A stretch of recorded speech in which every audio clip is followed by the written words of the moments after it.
Yes sir. कहाँ पहुंचे थे? ये मोनोटोन सब सीक्वेंस थ्योरम हमने पढ़ा था। डबल दोनों वेयरस्ट्रैस थ्योरम।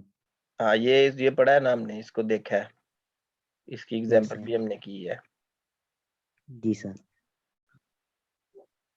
हाँ, ये आप लोग देखना आगे। Yes sir.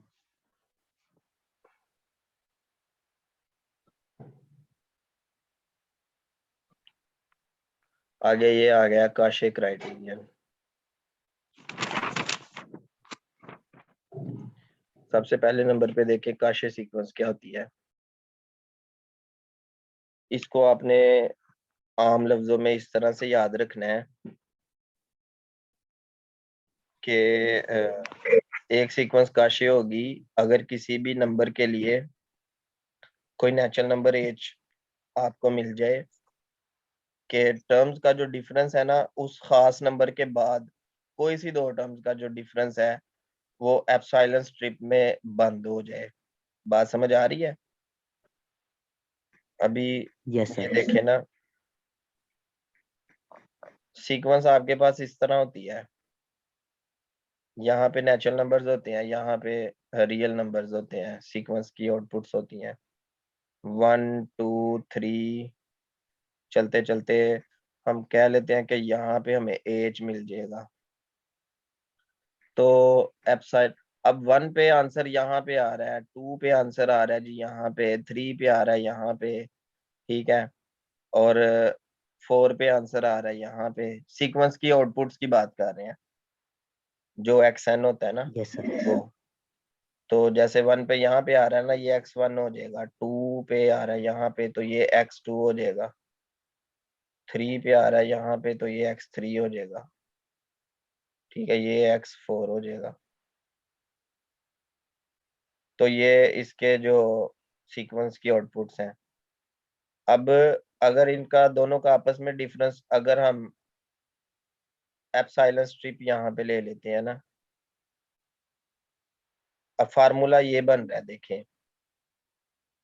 xn minus xm mod xm mod is less than epsilon for all mn is greater or equal to h कोई नंबर है, नेचुरल नंबर है, ठीक है।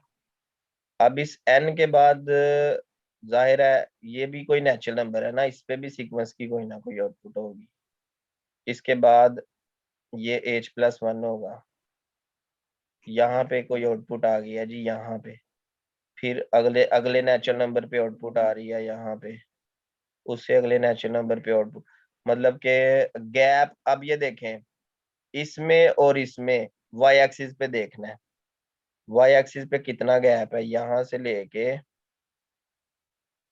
ये गैप, ठीक हो गया। तो जब आप एज के बाद जितने भी नंबर्स है उनके, अब इन दोनों के दरमियान कितना गैप है, अगर इसको देखा जाए तो ये बिल्कुल माइनर सा गैप है, इतना सा, ठीक है। उससे अगली टर्म के दरमियान और गैप और कम हो गया है, ये इन दोनों के दरमियान जो गैप है वाई एक्सिस पे आपने देखना है इसको वर्टिकल, तो इसके और इसके दरमियान में जो गैप है वो तकरीबन बहुत ज्यादा कम हो चुका है। तो काशे सीक्वेंस में यही होता है कि जैसे जैसे आप आगे जा रहे होते हैं सीक्वेंस की टर्म्स का जो गैप है ना वो कम होता जाता है, एक खास नंबर के बाद वो गैप जो होता है ना वो एक स्ट्रिप में बंद हो जाता है। अब जो स्ट्रिप होती है वो बिल्कुल इस तरह से होती है कि minus epsilon is less than xn minus xm is less than epsilon, ठीक है।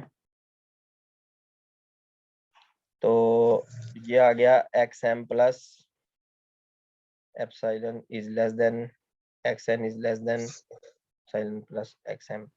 तो अब जो xn और xm है ना, ये लिमिट पॉइंट नहीं है, ये दोनों ही सीक्वेंस की टर्म्स है, दो टर्म्स है। तो दो टर्म्स का जो गैप है ना वो एप्सिलॉन के दरमियान में कैद हो जाएगा। तो एप्सिलॉन स्ट्रिप अगर हम यहाँ पे ले लें, लेट्स से के ये और ये हम गैप ले लेते हैं। तो इसके बाद इस एज के बाद जितनी भी टर्म्स आएंगी ना सीक्वेंस की, वो सारी इस गैप के अंदर आती जाएंगी। आपने एक चीज याद रखनी है कि हमें कन्वर्जेंट पॉइंट का नहीं पता, ठीक है, we don't know limit point. Cauchy sequence में ये सबसे बड़ा रोल है कि without knowing limit point we can examine either the sequence is convergent और नॉट, ठीक है, क्योंकि टर्म्स का गैप कम हो रहा है, we are not interested in calculating limit point, ठीक है। तो गैप कम होता जा रहा है, यहाँ से हम अंदाजा लगा लेते हैं कि जो सीक्वेंस है वो किसी खास बिहेवियर में कन्वर्ज करने की तरफ जा रही है, ठीक है। तो आपको बिहेवियर तो इसका समझ आ गया है। इस खास एज के बाद जितनी भी टर्म्स आएंगी उनका जो गैप होगा वो एप्सिलॉन स्ट्रिप में बंद हो जाएगा। अब यहाँ पे 1/n काशे सीक्वेंस है, इसको प्रूव करने की जरूरत नहीं है, वैसे ही आपको पता है कि 1/n जैसे जैसे सीक्वेंस की टर्म्स आगे जाती है उनका गैप कम होता जाता है। ये काशे सीक्वेंस नहीं है।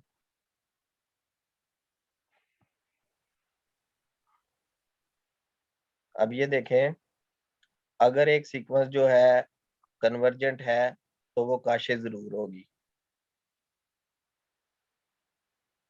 और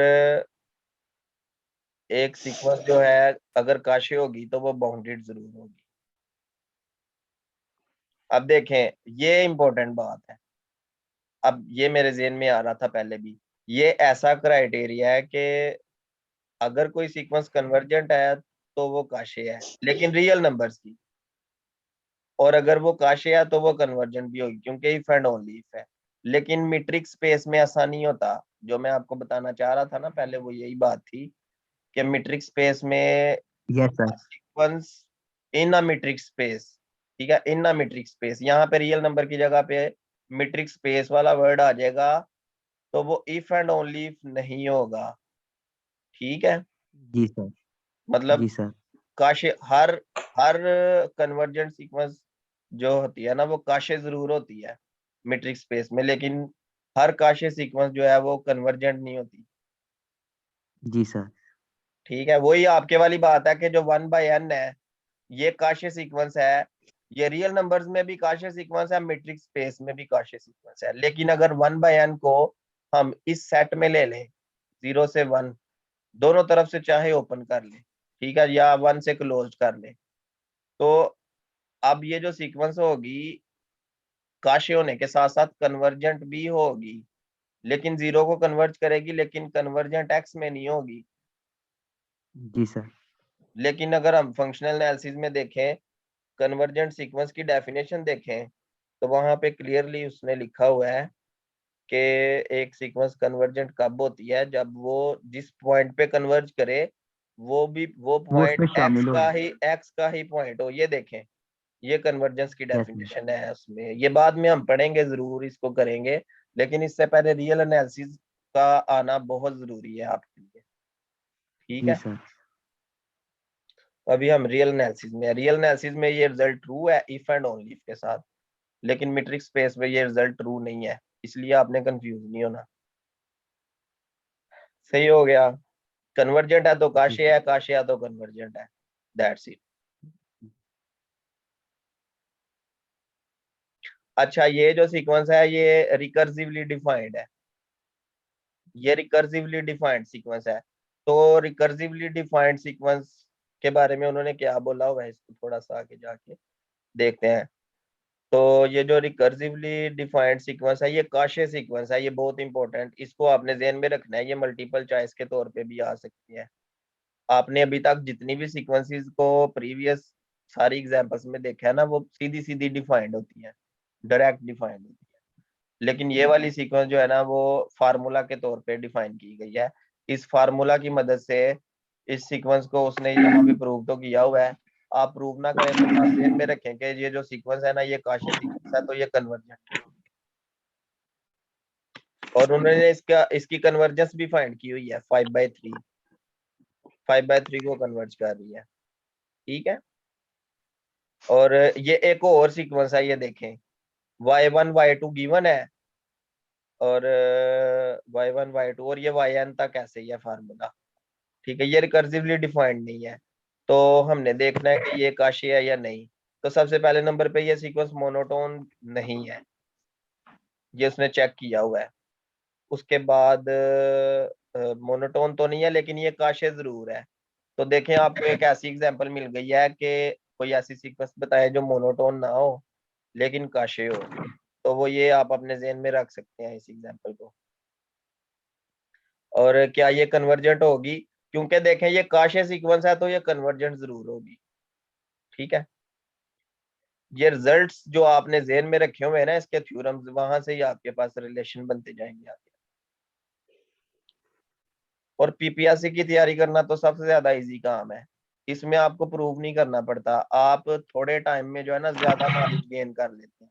क्योंकि जब आप सॉल्विंग की तरफ जाते हैं तो एक काम करने में बहुत ज्यादा टाइम लग जाता है। बात समझ आ रही है ना? लेकिन जब आप सिर्फ रीडिंग की तरफ जाते हैं अंडरस्टैंडिंग के साथ, तो कम टाइम में आप बहुत ज्यादा चीजें अंडरस्टैंड कर लेते हैं। जी सर। द सीक्वेंस इज, ये डिवर्जेंट है। ये वही सीक्वेंस है जो मैंने आपको थोड़ी देर पहले बताया था, हार्मोनिक सीक्वेंस। ये ये वाली सीक्वेंस। और थोड़ा सा अगर हम इसको ऊपर ले जाएं,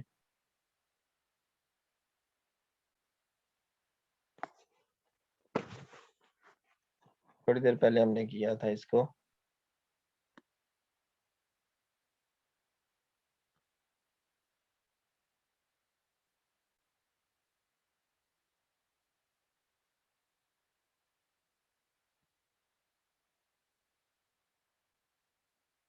ये देखें, ये आ गई 3.3.3 एग्जाम्पल है।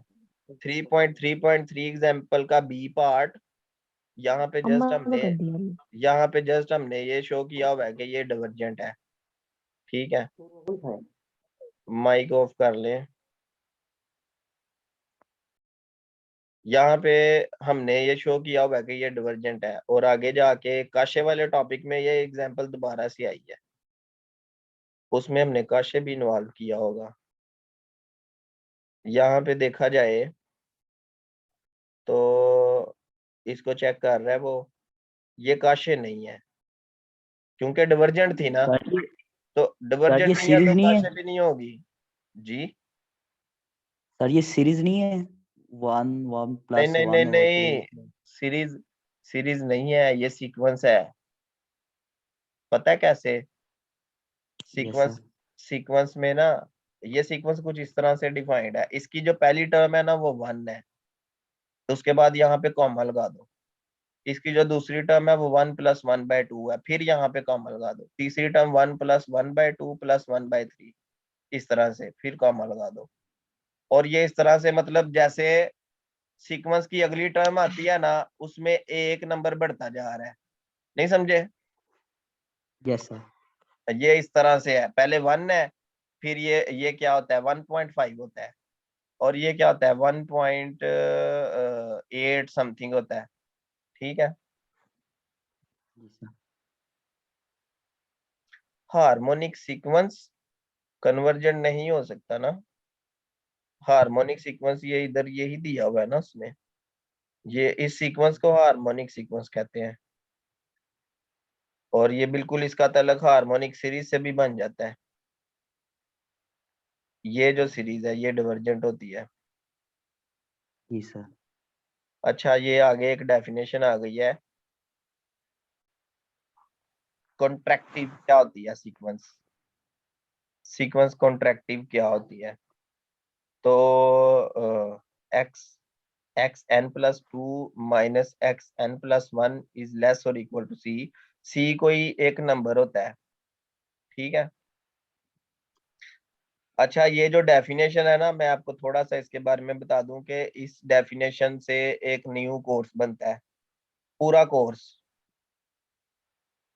सिर्फ इस डेफिनेशन से स्टार्ट होता है, उसको कहते हैं fixed point theory. Fixed point theory. तो वो इस डेफिनेशन से स्टार्ट होता है और ये पूरा कोर्स हमारे पास आ जाता है। मैं आपको फंक्शनल एनालिसिस में थोड़ा सा इसके बारे में बता दूं ताकि आपको नॉलेज होना चाहिए थोड़ा बहुत इस बारे में। वो आ जाता है, यहाँ पे होगा, ये देखें एप्लीकेशन ऑफ कॉन्ट्रैक्शंस नजर आ रहा है। Yes sir. ये इसके चैप्टर 5-6 में आ जाता है। देखो पहले मीट्रिक स्पेस का नॉलेज होगा तो उसमें आके ना आप कॉन्ट्रैक्शंस पे आ सकते हैं।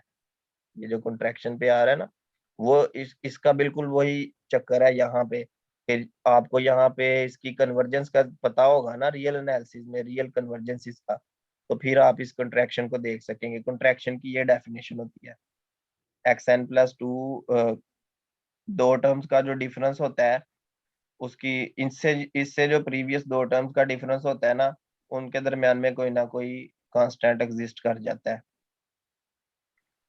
ठीक है, सी कोई कांस्टेंट होता है और जो सीक्वेंस होती है फिर उसको कॉन्ट्रैक्टिव सीक्वेंस कहते हैं।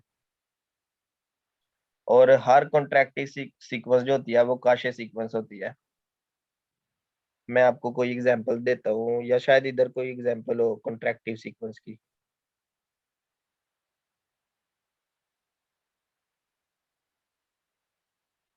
फाइबोनाची सीक्वेंस, हाँ आप देखें सबसे बड़ी एग्जांपल जो है ना वो फाइबोनाची सीक्वेंस की है। ये फाइबोनाची फ्रैक्शंस दी हुई है 1 और 1/2, ये फार्मूला है ना, fn+fn-1 is equals to fn+1।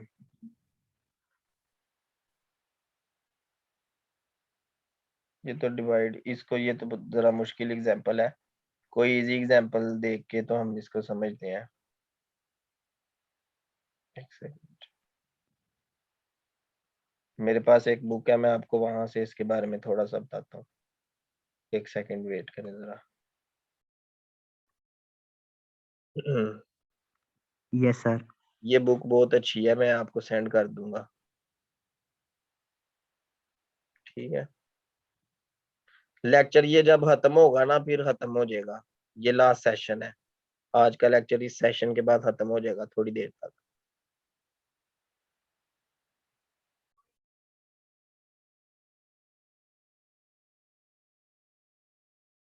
अच्छा जी, देखें कंट्रैक्शन मैपिंग 52, यहाँ पे सर इसका सर क्या मतलब है आज का लेक्चर, लास्ट लेक्चर इस सेशन का? नई सेशन की है ना, आज हमने 3-4 सेशन पहले किए हैं 40-40 मिनट के। जी सर है। तो मेरा ये मतलब है कि जो अभी सेशन चल रहा है ना ये लास्ट होगा आज के दिन का। जी सर, ठीक है सर। आप डर गए थे?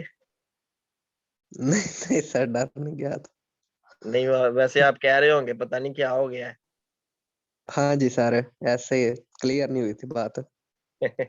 अच्छा अच्छा, ये देखें मैं आपको ना ये एग्जांपल दिखाता हूँ, ये सबको नजर आ रहा है।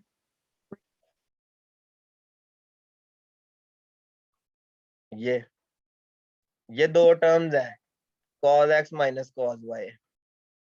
तो हमने कांस्टेंट यहाँ पे लेके आना है। जैसे आप यहाँ पे ये समझें कि ये जो दो टर्म्स है ना, इनके दरमियान में कोई कांस्टेंट c एग्जिस्ट करेगा,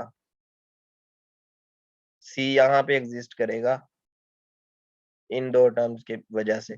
तो वो मैं थोड़ा सा रिलेशन बनाने की कोशिश कर रहा हूँ। तो आपको ये फार्मूला तो आता होगा ना, इंटर पार्ट 1 में आपने पढ़ा था cos p minus cos q, बहुत से लोगों को आता होगा। ये जी 2 सर, आता साइन, है। ये 2 साइन p माइनस q/2 और ये, तो ये मॉड उसी तरह है ना। तो 2 का मॉड और ये साइन का पहले का मॉड और इसका मॉड लैदा कर लेंगे हम, ये लैदा होगा। ठीक है, और उसके बाद जो होता है साइन थीटा होता है वो -1 से लेके 1 तक होता है, और अगर इसका माड कर लें साइन थीटा का माड, वो लेस और इक्वल टू 1 होता है। याद है कि नहीं सबको? ये -1 और 1 खत्म करके माड लगा देना इधर। जी यस सर सर। बिल्कुल। अब ये देखें, ये जो है ना, ये सारा साइन थीटा है, साइन और ये थीटा हो गया सारा। साइन थीटा का माड लेस, ये लेस और इक्वल आ गया, और ये 1 हमने यहाँ पे यूज कर लिया। ठीक है। जी सर। और एक और चीज है कि जो साइन थीटा होता है ना, वो तकरीबन थीटा होता है, मतलब साइन थीटा थीटा से लेस होता है ना हमेशा। ये देखो, यस सर, एंगल से लेस होता है। वही बात। वो फिर वो जो लेस और इक्वल था ना, इस लेस और इक्वल की जगह पे हम उसका लेस देन एंगल लगा देंगे। 2 से कैंसिल हो गया। अब ये देखो, cos x minus cos y mod is less than 1 times x minus y mod। तो यहाँ पे जो कांस्टेंट c है ना, वो 1 एग्जिस्ट कर गया है। ठीक है। जी सर। इसी तरह आगे भी और भी एग्जांपल्स होंगी, इस बुक में बहुत सी एग्जांपल्स है। जैसे ये देखो, ये देखो जरा आप, ये फंक्शन है ना, ये अब इस फंक्शन में वो करेगा माइनस करके, तो कांस्टेंट यहाँ पे ये F of X minus F of Y जब उसने किया ना, तो इसमें ये 5/7 एग्जिस्ट कर गया है। वैसे मैंने हैंड रिटन इसको सॉल्व किया हुआ है, मैं देखूंगा अगर मिल गया तो मैं सेंड कर दूंगा। तो कोई ना कोई कांस्टेंट जरूर एग्जिस्ट कर जाता है माइनस करने वाले प्रोसेस में। ठीक है।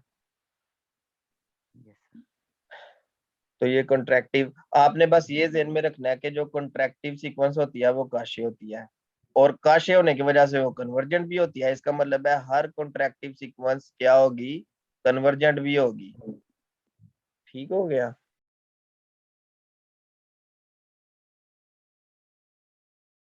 आगे ये अगला रिजल्ट करने की जरूरत नहीं है। ये देखें, x³ माइनस 7x प्लस 12, ये मेरा ख्याल है वैसी एग्जाम्पल नहीं है, थोड़ी सी डिफरेंट है, पर उसने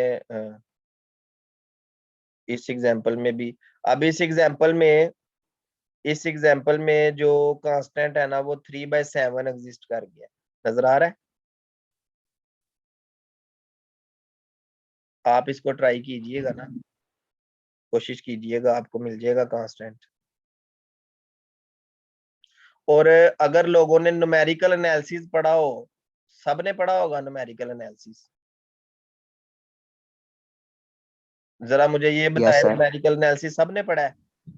जी सर, यस पढ़ा सर। हुआ है। अच्छा, न्यूमेरिकल एनालिसिस में आपने एक मेथड किया था, जब आपने नॉन लीनियर इक्वेशन का रूट फाइंड किया था, वहां पे आपने एक मेथड किया था fixed point, sorry, fixed point method किया था। हाँ, जी सर, किया हुआ है। वो यही था ना कि phi x n+1 is equal to phi, क्या नाम है, कुछ इस तरह से था, अभी मेरे जेहन में नहीं आ रहा।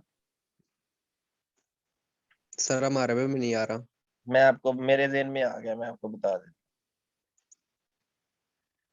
वो ये था कि xn+1 is equal to phi of xn, ये था।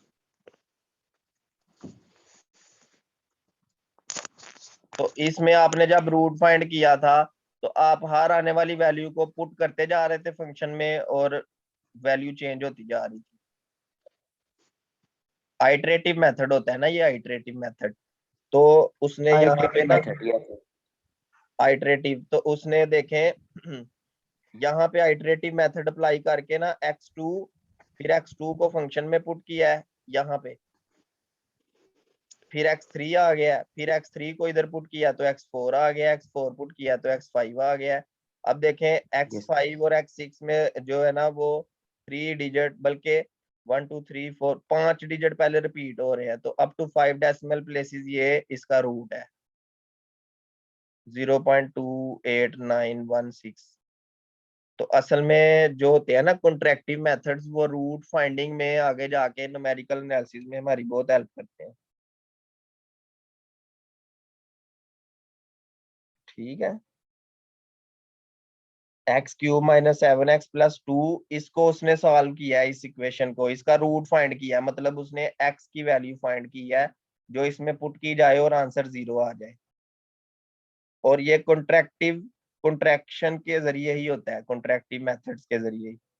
न्यूमेरिकल एनालिसिस बहुत लोगों ने पढ़ा होगा, उनको याद आ गया होगा जो मैं बताना चाह रहा हूँ। ठीक है,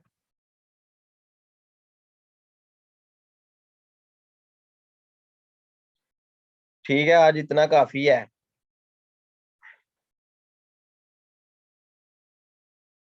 अब आप लोग पूछ लें कोई क्वेश्चन, किसी ने पूछना है तो। अभी 3 मिनट है तो वो मैं आपको बता देता हूँ। सर ना आप इतना मैथ कैसे याद रख लेते हैं, मतलब कि और आपको ये इतना ज्यादा। असल में बात पता है क्या होती है, जी सर। अब हम लोग हो गए हैं प्रोफेशनल, समझ रहे हैं। जी सर। जी जी। हम देखे ना, अब मेरी तो जॉब भी हो गई है ना लेक्चरर मैथ की, तो अब तो मुझे तो मैथ करना पड़ेगा। बेहतर सर। सर कितनी होगी आपकी सर्विस? अभी तो सर्वर शुरू होनी है अच्छा मैं सर। पहले ही अपने आप को प्रिपेयर कर रहा हूँ। बेहतर सर।